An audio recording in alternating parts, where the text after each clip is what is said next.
Thanks for the wonderful introduction, and happy to see all of you in good numbers even after lunch. So hopefully this is going to be interesting. Okay. So this is a disclaimer slide that I was made to put here, but I stand by it. Okay, I'm going to talk a little bit about artificial intelligence and the infrastructure that powers it.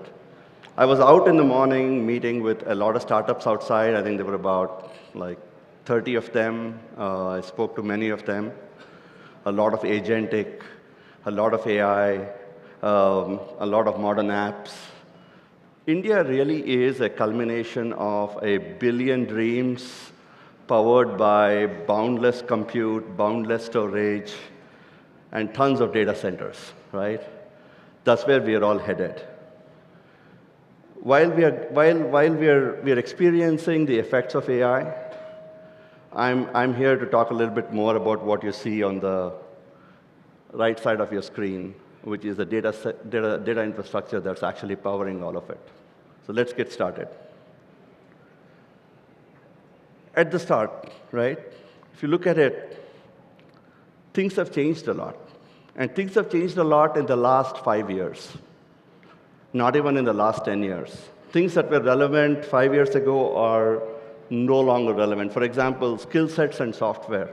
It was all about that. It was about people would be like very happy to kind of say, hey, I know this language or this skill set, right? And languages were everything. It does matter today. The foundational languages do matter today.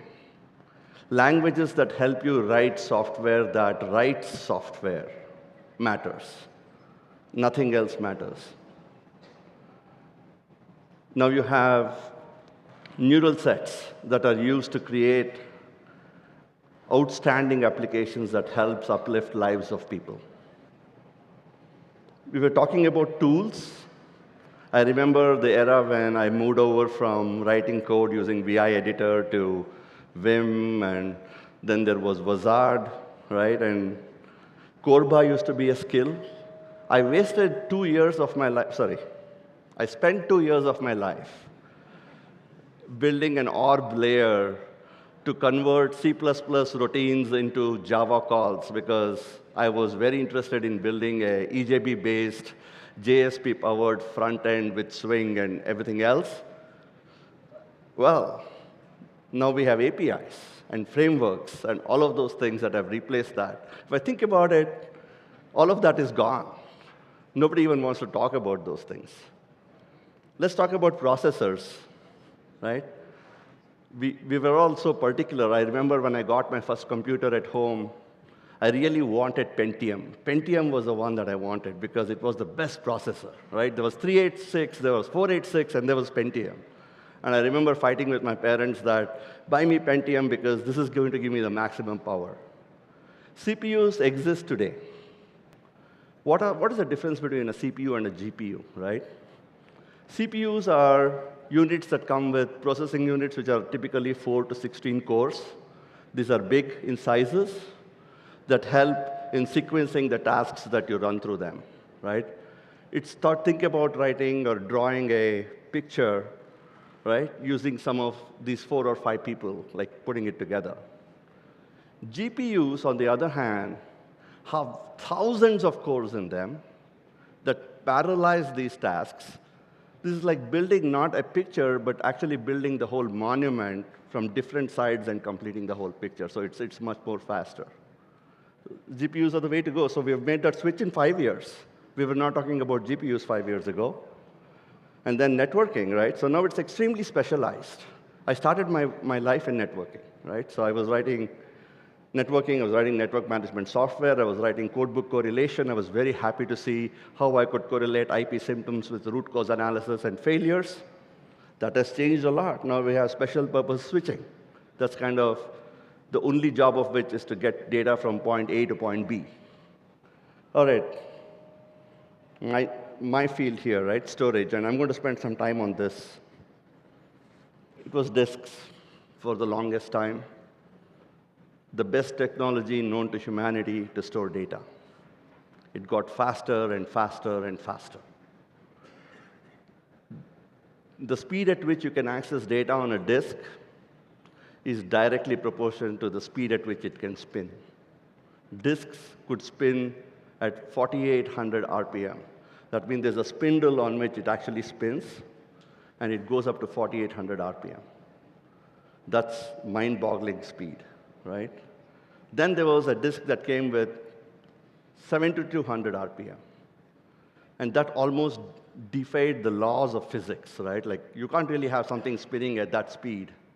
So they thought, OK, oxygen is going to be a bad medium to be around because then the disk is going to fly away.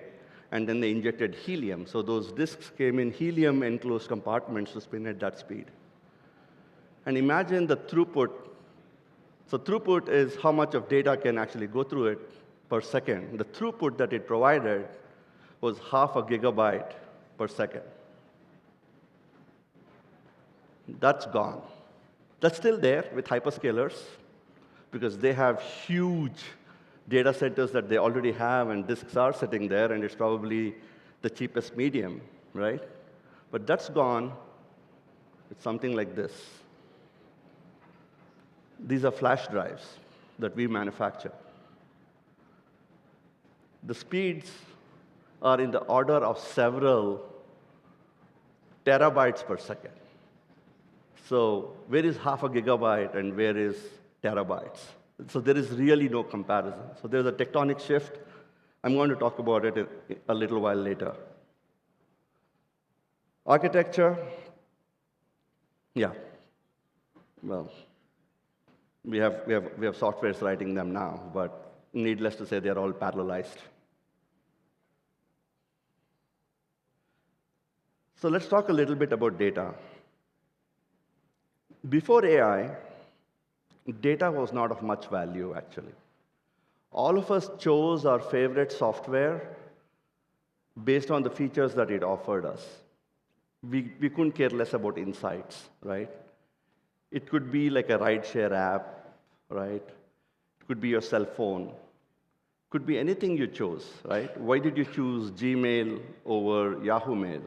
It's not because what it provided you as an insight, but it was more in terms of how you were able to sort your emails based on subject lines, how clean the UI was, et cetera, right? So software was the king. Things actually changed a lot when AI came across, right? When AI became a reality, data dominated software. For example, and I do this personally whenever I'm in San Francisco, and maybe a lot of you, whenever you're there, you would have done this. The number of people using Waymo is an autonomous car. Waymo for their rides are more than the people who are using Uber because it's far more reliable. There is no driver. Nobody's going to cancel your ride, so people will show up. When they accept it, the car does show up. And there is nobody intruding in your privacy, so you're by yourself, and it's great, right? I think Waymo is great. So just imagine the power of data here, where it's able to actually consume the multimodal input that it's getting from what it's seeing, what it's hearing, what it's seeing on maps, and driving the car. That's real AI in action. But that is really, really not enough. We are now poised for a new vision for the new era of data. So what is the new era of data? The new era of data is flash. The flash module that I have here is a Pure Storage flash module, obviously, because I work for Pure Storage. When we released this with the same form factor several years ago, it had varying capacities, right? So how does flash work? We store data based on different levels of voltage in a particular cell. So we've reached a level where we can store 4 bits of data in a single cell. That's why it's called QLC, or quad-level cell NAND. That's the data that is existing, right? So when we released it last year, one of the versions, the amount of data that this contained was 75 terabytes.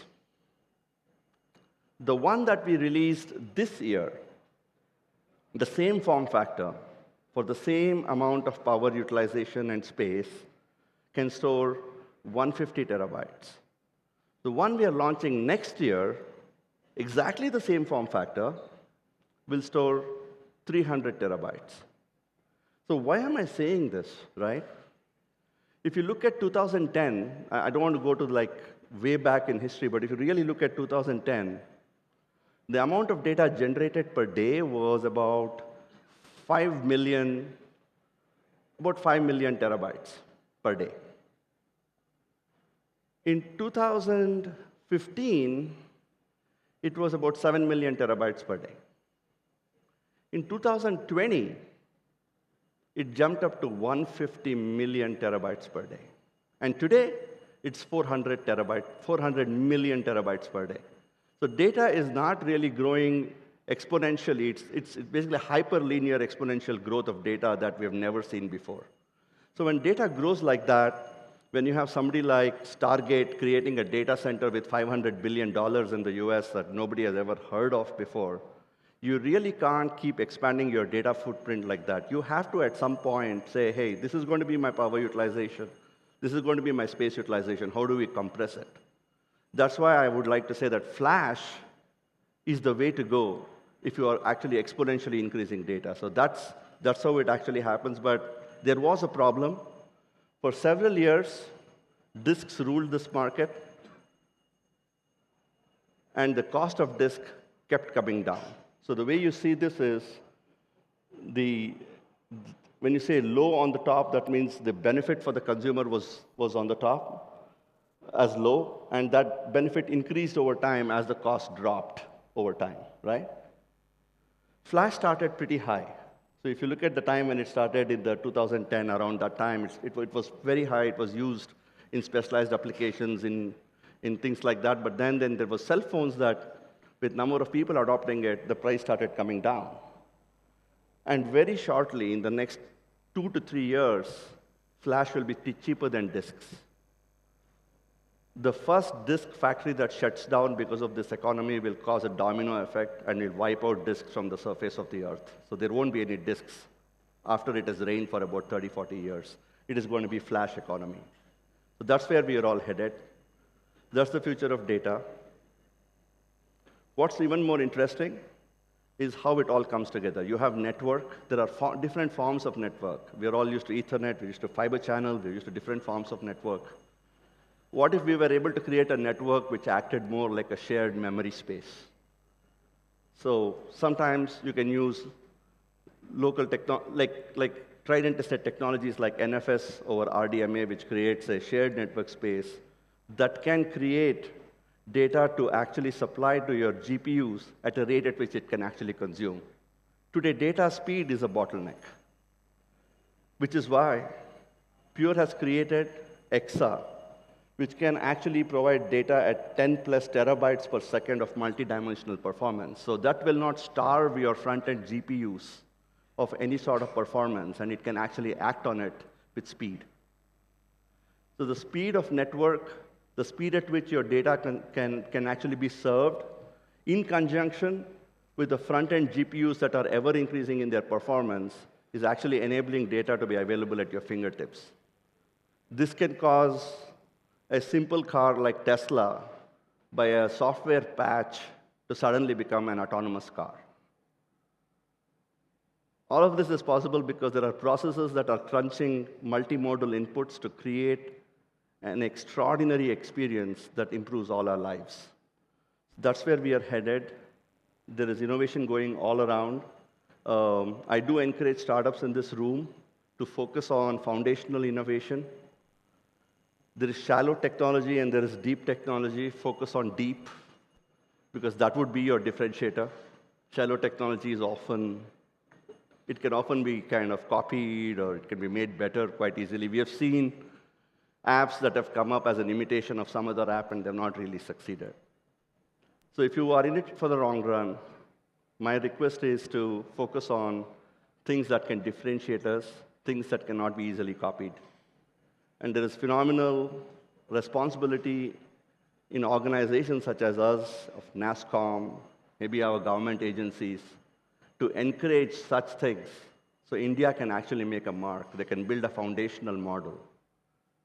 they can actually create something that's of value, that we don't have to rely on some other company somewhere else, which if they turned off their APIs, you're actually set back by 10 years. With that, I would like to close my conversation with all of you, so thank you very much. Okay, it says time's up, so thank you very much.